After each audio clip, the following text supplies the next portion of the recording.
Hi, I'm Kate Larsen. I'm the writer of Public Open Space, and this is part 2 of my short video series for teachers, librarians, and workshop leaders about discussion activities you can use when preparing your poetry lesson plans. As a leaping off point for your discussion then, why not start by asking your class, do you like poetry? What kind of poetry do you know about or like? And if poetry isn't only found in books, where else might you accidentally come across it?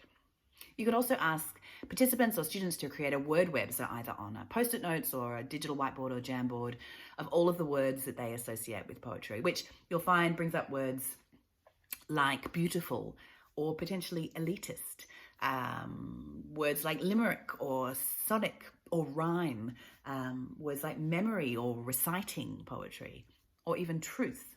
Once you've got all the words together, you can review them and discuss them with the group, pointing out similarities, any patterns, and posing some wondering questions such as, why do we think poetry might have this reputation as being elitist, or even just not for me, especially if it's part of every single song on the radio, or in picture books for children, advertisements, birthday cards, on our stages, on our social media feeds. In which case, you could ask them, do we think that poetry on the page is taken more seriously than poetry in other forms? And why? If a TikTok or Instagram poem can get millions more views. Or what about this? If a poet uses I or my in a poem, are we more likely to assume that they're writing about themselves, that the poem is about their own personal lived experience, than we would if they were a novelist writing about a character?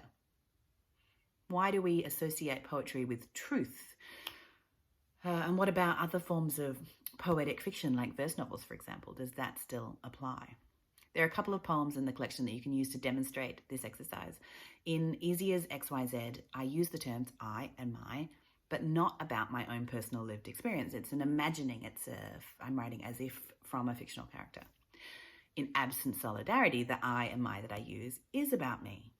Does that make a difference in how the poems are read? You can also use Public Open Space to introduce other examples of free verse and ask participants what they think it is that makes it poetry, especially if free verse doesn't have the same set rhyme schemes or structure or meter or other rules of other forms of poetry they may be more familiar with. For example, free verse poets may still use rhyme, but they're often internal rhymes within each line rather than the end, like that one actually. We also use other poetic techniques like alliteration, so playing with words of the same letter, or assonance between similar sounding words. And free verse can actually also be characterized between how a poem appears on the page or how its lines are broken when spoken out loud.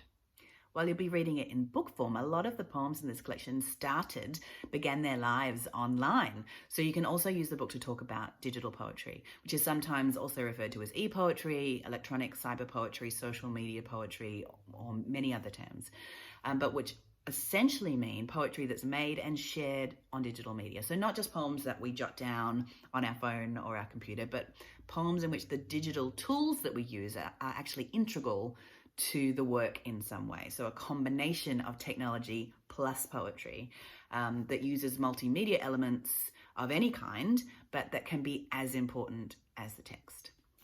In which case, I also recommend your workshop groups or classes spend some time looking up other examples of digital poets working online. Rupi Kaur, Lang Leave, Christy Stein, Calliope Kay, Brian Bilson, David Nelson, Benjamin Laird, and of course you can find me online everywhere at Kate Larsen Keys.